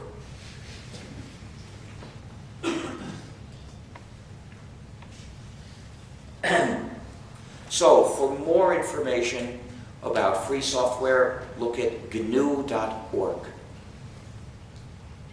There's also the Free Software Foundation, whose site is fsf.org. There you can find our various campaigns, resources, and you can also join the Free Software Foundation. For instance, you can join through the site if you are going to do e-commerce.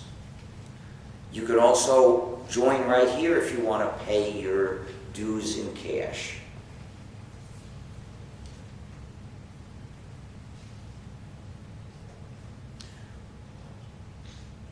And there's also the Free Software Foundation Europe, whose site is fsfe.org, and they can use your support also. Now it's time to introduce you to my other identity.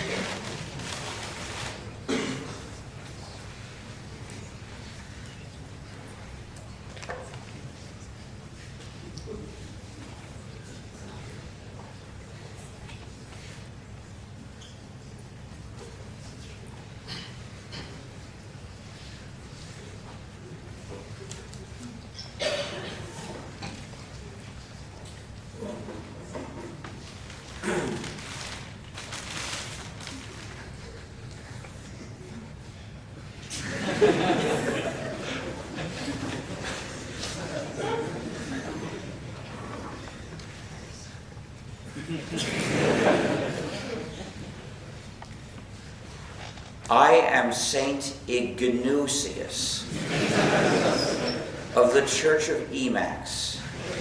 I bless your computer, my child. Emacs started out as an extensible text editor that I wrote, which developed over the years into a way of life for many users because it was extended so much they could do all their computing without ever leaving Emacs. And then it became a church with the launch of the news group alt.religion.emacs, which you might find amusing to visit.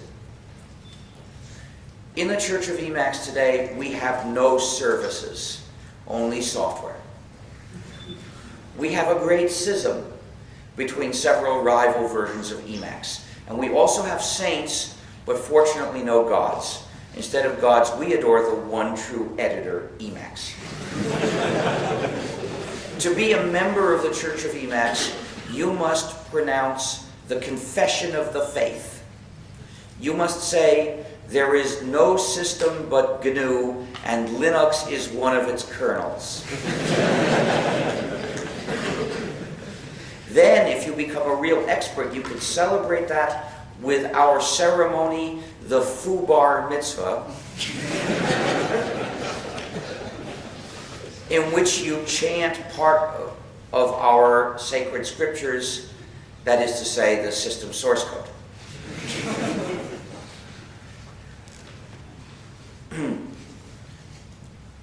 We also have the cult of the Virgin of Emacs, which refers to anyone who has never used Emacs. And according to the Church of Emacs, offering the Virgin the opportunity to lose Emacs virginity is a blessed act. We also have the Emacs pilgrimage, which consists of invoking all the commands of Emacs in alphabetical order.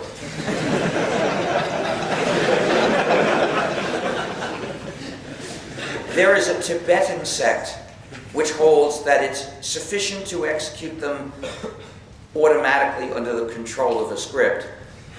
But the mainstream church says that to gain spiritual merit, you have to type them by hand. The Church of Emacs has certain advantages compared with other churches that I won't name. For instance, to be a saint in the Church of Emacs does not require celibacy. So if you've been searching for years for some church to be saintly in, you might want to consider ours. But it does require living a life of moral purity. You must exorcise whatever evil proprietary systems have possessed computers under your control or set up for your regular use, and then install a wholly free operating system. And then only use and install free software with and on the system. If you make this vow and you live by it, then you too will be a saint, and you have the right to wear a halo if you can find one, because they don't make them anymore. People have occasionally asked me whether, according to the Church of Emacs, it is a sin to use the other editor, VI. It's true that VI is the editor of the beast.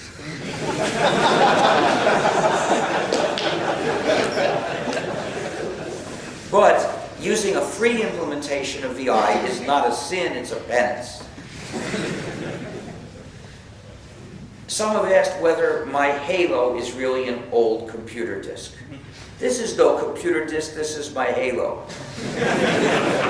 But it was a computer disk in a previous life. So thank you.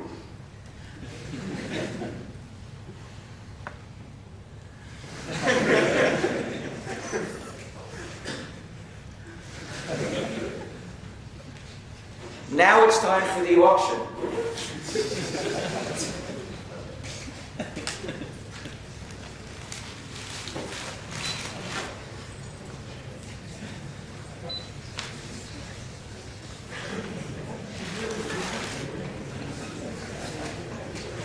This is an adorable GNU that needs a home. So I'm going to auction it for the benefit of the Free Software Foundation. If you buy it, I can sign this card for you. If you have a penguin at home, you need to get a GNU for your penguin, because as we know, a penguin can't hardly function without a GNU.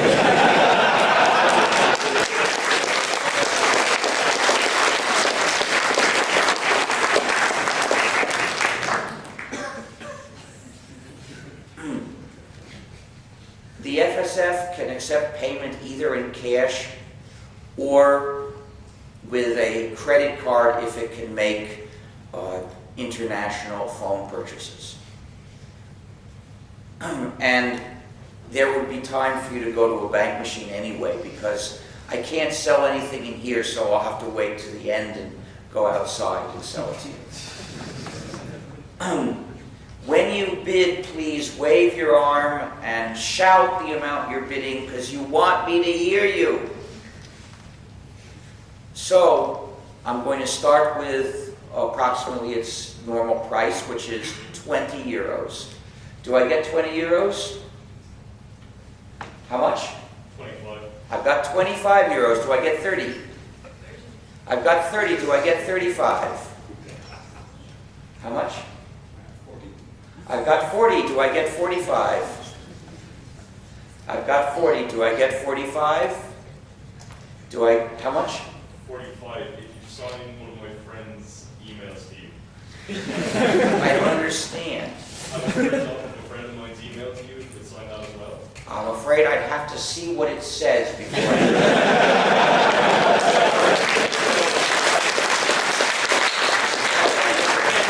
I can't make basically a promise with a blank slot in it like that. Oh well, I've got 40, how much? 50. I've got 50. 55. I've got 55. Do I get 60? 60. I've got 60. Do I get 65? How much? 65. I've got 65. Do I get 70? I've got 65. Do I get 70? Do I get 70 or more? 70. I've got 70. Do I get 75? 80. I've got 80. Do I get 85 or more? I've got 80 euros. Do I get 85 or more? I've got 90. I've got 90. Do I get 100? 100. I've got 100. I've got 100 euros. Do I get 110? I've got 100. Do I get 110 for this adorable? I've got 100. Do I get 110 to the free? How much? 110. I've got 110. Do I get 120? Do I get 120 euros? You do. I got 130. I've got 130. Do I get 140? I've got 130. Do I get 140? 140. How much? 150. I've got 150. Do I get 160? I've got 160. Do I get 170? Yes. I've got 170. Do I get 180? Yes. I've got 180. Do I get 190? Yes. I've got 190. Do I get 200? Do I get 200 euros for this adorable GNU that means all? Do I get 200 euros to the Free Software Foundation to defend freedom? Do I get 200 euros? I've got 190. Do I get 200? It was you. At 190. I, 200 anyway.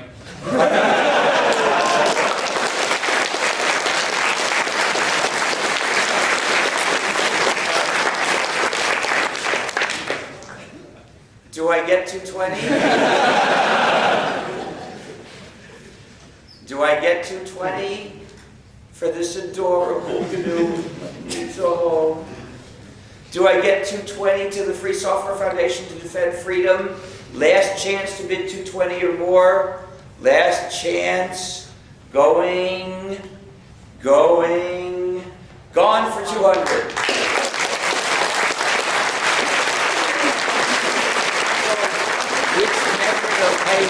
Which method of payment do you want to use? What do you need? Well, cash is fine. Well, I'll go to a cash point then. Okay, but I won't be able to take the money until in here. But I know I could trust one of the people organizing the speech to go outside with you and sell it to you there. In any case, and outside afterward, I could also sell to you some FSF pins and key rings and buttons. And there are also metallic stickers like this one that say gnu+linux inside. We make them out of metal so that they won't wear off, but that's expensive, so we have to sell them. But first, the questions. I need some more water. I'm getting very thirsty, and I don't think there is. Let's see. Oh, there's a little water. Yes, probably enough.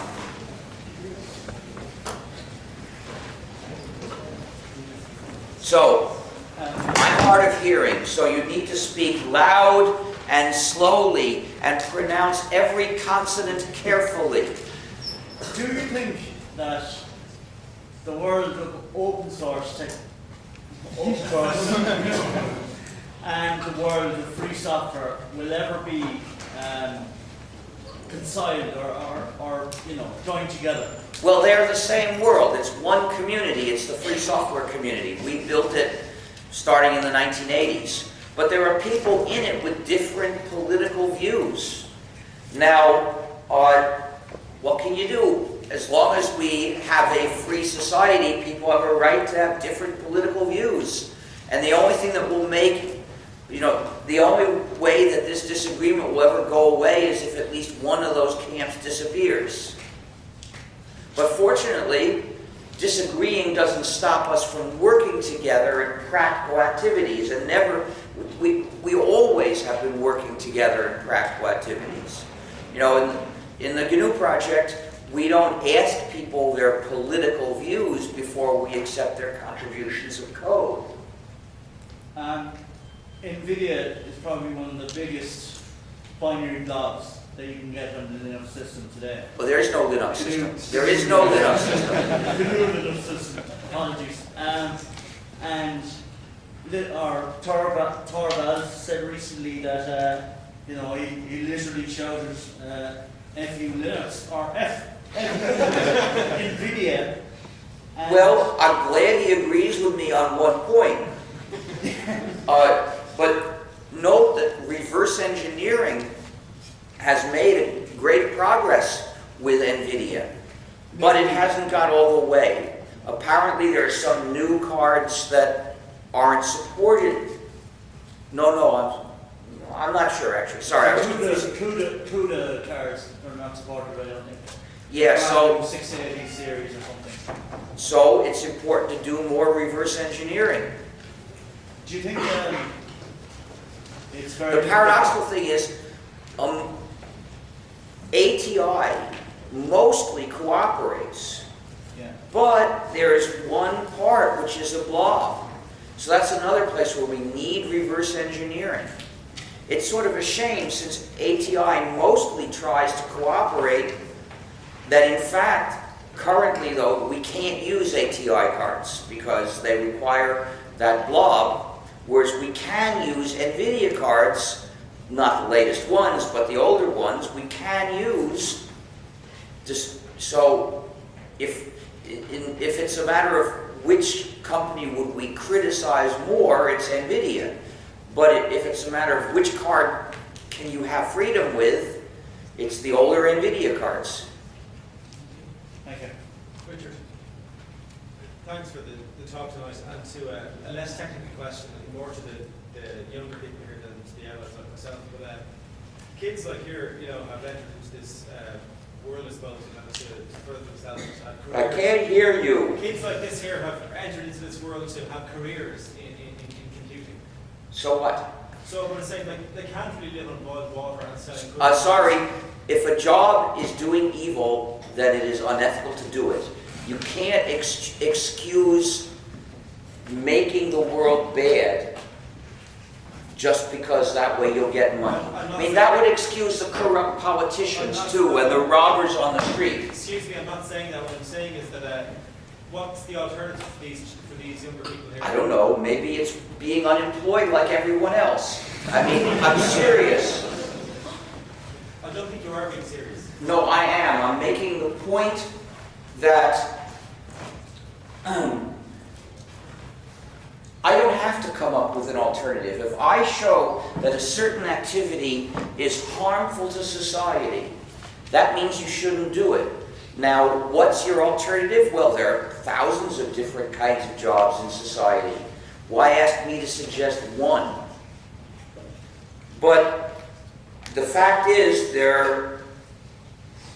even in the computing field, there's a lot of work that doesn't involve developing non-free software. It's not really good to use non-free software either, but it's not as bad as developing some. And there is a lot of work that can perfectly well be done with free software. So you can get those jobs and push for free software in your client's company. You can get crowdfunding to write free programs. It's working. It's not as easy as falling off a log, but it does work for some people. So, when I came to the conclusion that proprietary software was wrong, I stopped working on it.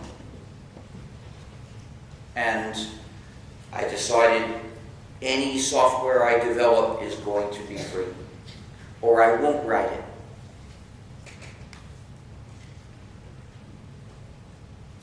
And I'd rather work as a waiter, which is ethical, than develop proprietary software which is not ethical. So the follow-on, do you think that the ideas of free software are mutually exclusive to the ideas of making money from software? Or No. selling software? Well, free software includes, under freedom too, the freedom to sell copies. So literally selling software, we're not against that. In 1985, I sold copies of gnu+linux for $150 each. And I got enough money to live on. That wasn't all of my income though, but I could have lived on that if necessary. But if you're obliged to allow people to have access to all the sources. Yeah, I put the sources on an FTP server too. But then why would someone pay for it? Well, at that time, maybe because they were not on the internet. But nowadays, some people will download it and pay. This is an observed fact in various different areas of work. If you put something up and say, you can download this, pay if you wish, a lot of people will pay. In other words, the simplistic model of human nature that you're basing your thinking on is just wrong. Human nature is complex.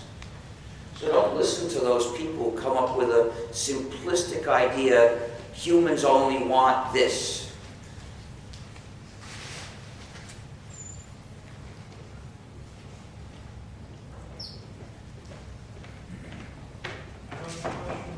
I can't hear a word. I'm sorry. I have a question about mobile and cloud computing. Today, we see that... Well, first of all, that's a badly formulated question because the term, quote, cloud computing, unquote, is nebulous and shouldn't be used. it's important to be clearer. Whatever it is you want to ask me about, you've got to say what it is. Okay. We see that with mobile devices that become extremely popular. In fact, they're more popular than PC these days and netbooks that people are buying. So we have those. They essentially are glorified interfaces to all the data and all the computing. No, I don't agree. No, that's not true. Those computers, many of them, are quite powerful and could do quite a lot. So the issue that they raise directly is, how do we get free systems running on them? Well, some of them you can run an almost completely free system. It's the problem of reverse engineering to figure out how to run the hardware. And please work on reverse engineering if you're technically minded. That's where your help is needed most in the among technical areas. But as a separate thing, a lot of people use online services. What happens if I take more than one question? Security looking us out because there will be another group waiting Oh. outside. We're good. Too bad. So many of those services do surveillance. And they also ask for a lot of personal information. They ask people to store all their work, all their stuff in the services, and you're a fool if you do that. I'm asking what's the alternative? The alternative is do things in your own computers. All these what's the alternative questions, they really have a supposition, which is people are asking for A, and they normally get it through method M. And if they don't get it through method M, what's the alternative for how they're going to get A? But I don't accept that question. I'm saying A is foolish. You can use mobile computers, but if you use them in that way, you're a fool. Well, foolishness is not necessarily inherent. People are taught by society to be fools, when they can be taught by society not to be fools. We should refuse visibly to use those services, and I do. You can too. Do you use Facebook? Good. Well, that's the first step. Would you agree with the vision of Evan regarding home computing? Having your own server is fine. That's your computer. Why shouldn't you use it? So, I'm not talking about a technical question. Are you doing the computing in this mobile device, or are you doing it in a server that you plugged into your wall? They're both your computer. They're both okay, as long as you're running free software. Would you support legislation preventing the sale of archaic software? I don't advocate that for the same reason that I'm not in favor of legislation banning the sale of cocaine or heroin. I mean, there are some drugs that really tend to hurt people, but prohibition hurts people too. So although I urge everyone not to use cocaine,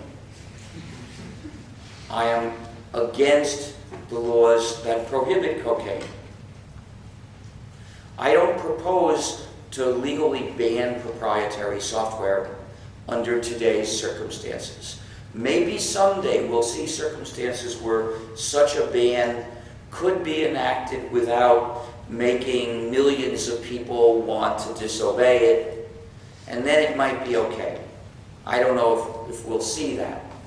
But right now what I propose to do is gather people to escape from non-free software and work on building the place to escape to.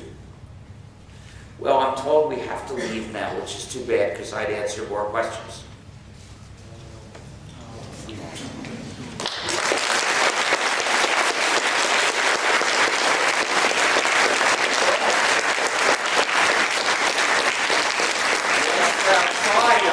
sell you GNU merchandise.